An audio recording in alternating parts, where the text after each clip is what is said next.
to whoever I was bitching to about this and said, hey, come out to the parking lot. I got a secret to tell you. And pulls me out to the parking lot, proceeds to tell me the bulking diet, which was the 3 breakfast sandwiches from McDonald's with 2 packages of mayonnaise per sandwich, 2 hash browns per sandwich, 3 in the morning. Lunch was to be Chinese food with MSG, not without MSG. Dinner was to be, you had more choices, but pizza with olive oil, fully loaded. And the best part about the pizza one, because there was other stuff like spaghetti that you could overload and cereal that you could it was all about calories per bite. But the pizza one was a better example because you said you put it on the table, the coffee table, and you look at it before you eat it. So there was a mental aspect to this thing.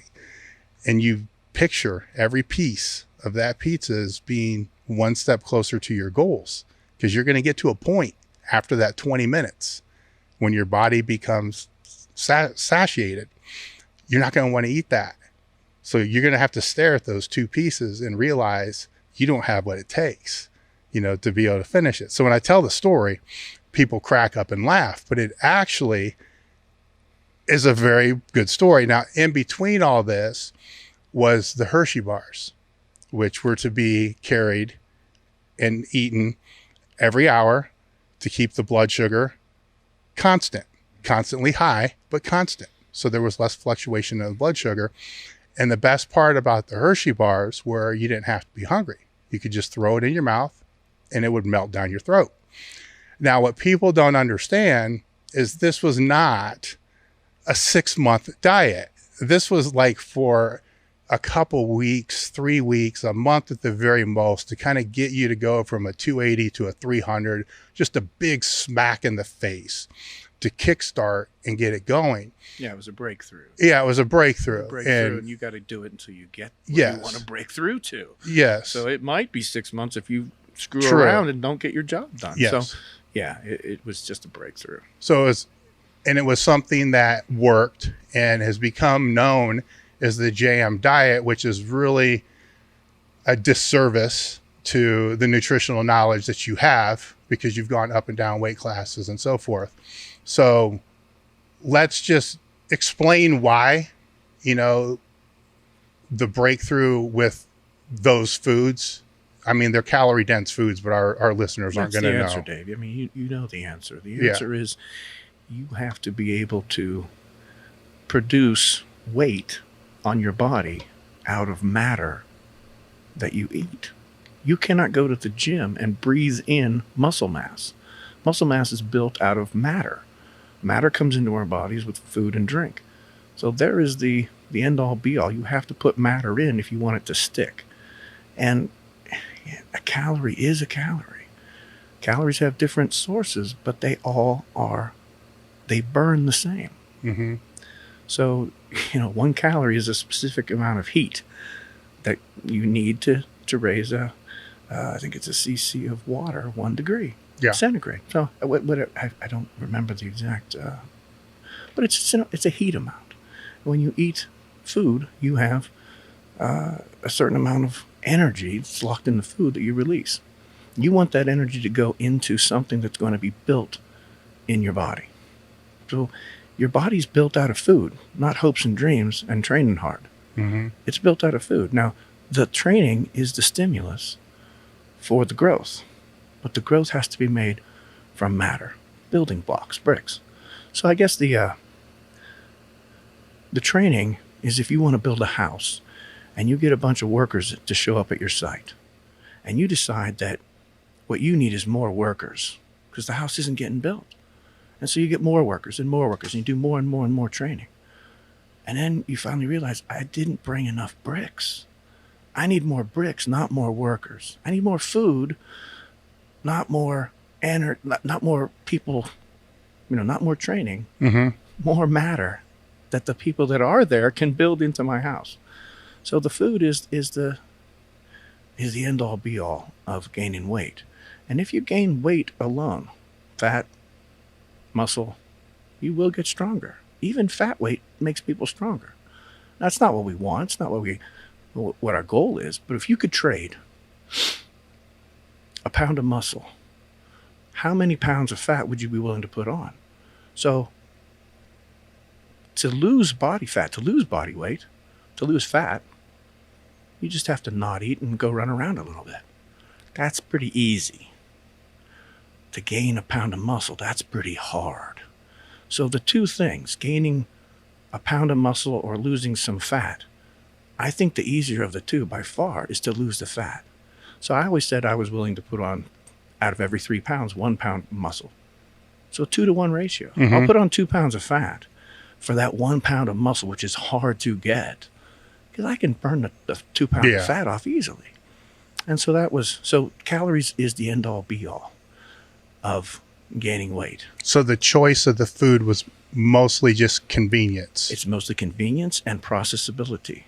So there's a term that Kessler from the FDA used when he was being very critical of the fast food industry. And it's called palatability. So how it goes down your throat, how much it fits your palate. And he was talking about how they do science on this, and they look at how many bites, how many chews per bite. How many times do I got to chew this steak before I can suck it down? And they know the answer to that, and they do things to the food on purpose. I don't know if you've been to McDonald's lately, but I happen to know that you can eat a McDonald's hamburger without chewing it. You can just press it against the roof of your mouth and it will fall apart. It is very palatable. It goes down easy, really quick. Now that's good for gaining weight. It may not be good for most Americans who aren't balancing that intake of food with a hard, heavy exercise of any kind, right? Yeah. So back to the 2-for-1 deal, right? You have to ask yourself, how much do I believe in my ability to diet? So after I put on 30 pounds and I've got my 10 pounds of muscle, can I get rid of those 20 pounds of extra fat, or am I stuck with those? Yeah. So if you have faith in yourself, you can put on 2-to-1, and you can do much better than that. That's the top limit I was willing to do. I would have loved to have, 1-to-1. That's even better, right? Or better than that. And it can be done. The problem is you don't want to walk the fine line. When you go into a workout, you stimulate the growth. You want to recover from that workout, repair any damage, and grow. That's 3 things you got to do. 3 things. So let's say you go in and work out and you eat enough to recover. Yes. So you can go in for another workout, but you may not be fully repaired. So you're ready for another workout because you've repaired. You've eaten enough to do that. That's going to lead to overtraining because you haven't repaired the damage. You're going to make more damage. You're going to cover the repair, only the first part, with your food, and you're going to start to overtrain. So let's say you do step 2. Let's say you eat enough to repair I may have misspoke, to recover so you can get back to the gym, and you've eaten enough to repair, and you keep doing that. Well, that means you are a master of maintenance then, because all you're doing there is having a good workout, a great workout. You are recovering, so you get back to the gym, and you have repaired. So you're right back to where you started, but you're no further down the road. So you have to do the 3rd thing.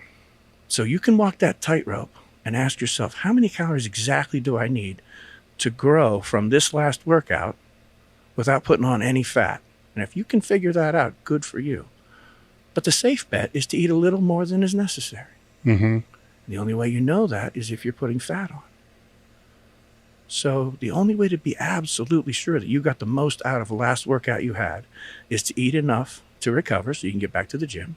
Eat enough on top of that to repair any damage that happened. And that gets you back to where you started. But now you're not going to the gym to stay the same. You want to improve. Yes. So you have to eat enough to cover the growth that you've stimulated. That's why you went to the gym, to stimulate growth, not to get tired and come back and do the same thing again for a year, 2 years. Who knows how long you can keep that up. Yeah. You have to overdo. I lost my mic and headphones.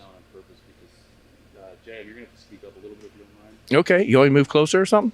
No, you're good. About as close as you can get.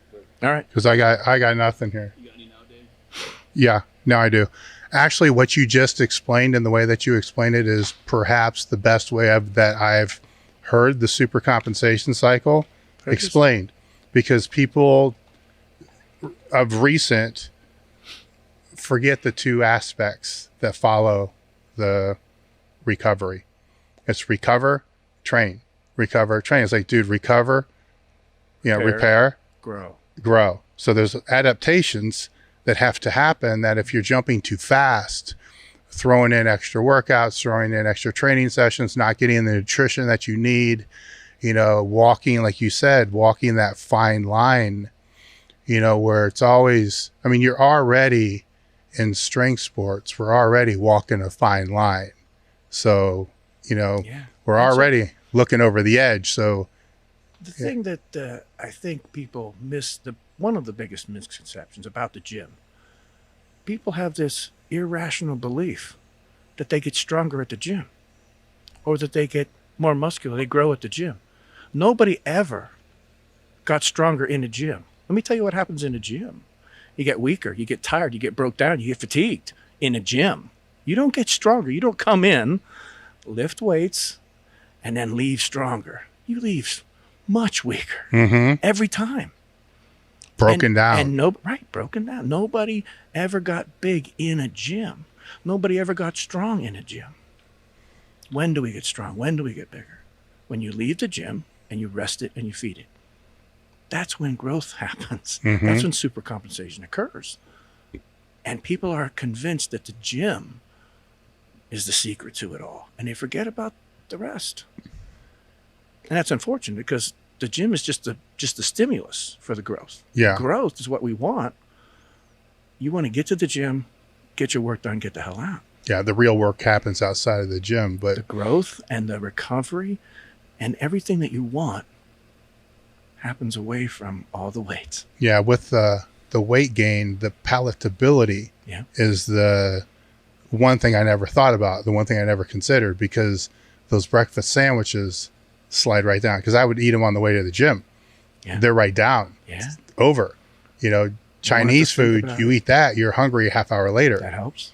The pizza was rough, but it's so dense, it's so it's so full of calories. Yeah. And so again, the calories, people talk about protein, they talk about macronutrients. When you're trying to gain weight, if you're eating upwards of 5,000 or 6,000 calories a day, you don't have to worry about protein. In this country, you don't have to worry about nutrients either. We have good food here. Even our crappy food is loaded with nutrients here. It's vitamin fortified. Yeah, it's good here. We have good food here.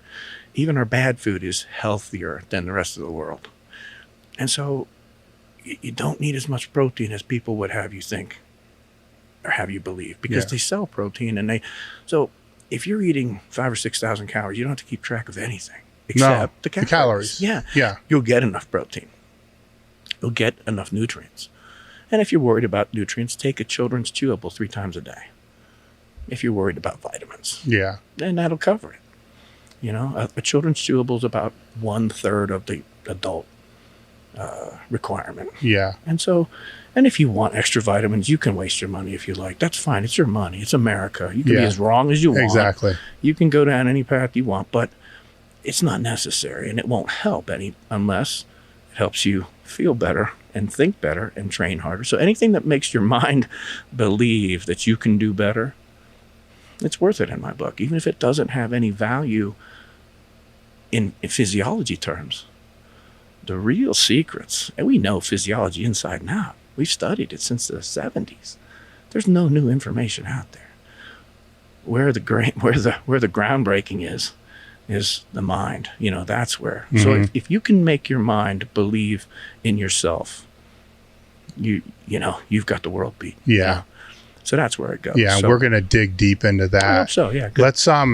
Let's flip it down. Did I finish that idea? Yeah, you definitely finished the idea, because I think to sum it up, it's kind of what you told me. It's a calories per bite. It's how many calories you're going to get per bite. And if you're trying to gain weight, you're going to cover almost all of your nutritional needs. The only thing I could possibly see, if you live where we're from, is maybe vitamin D not being met.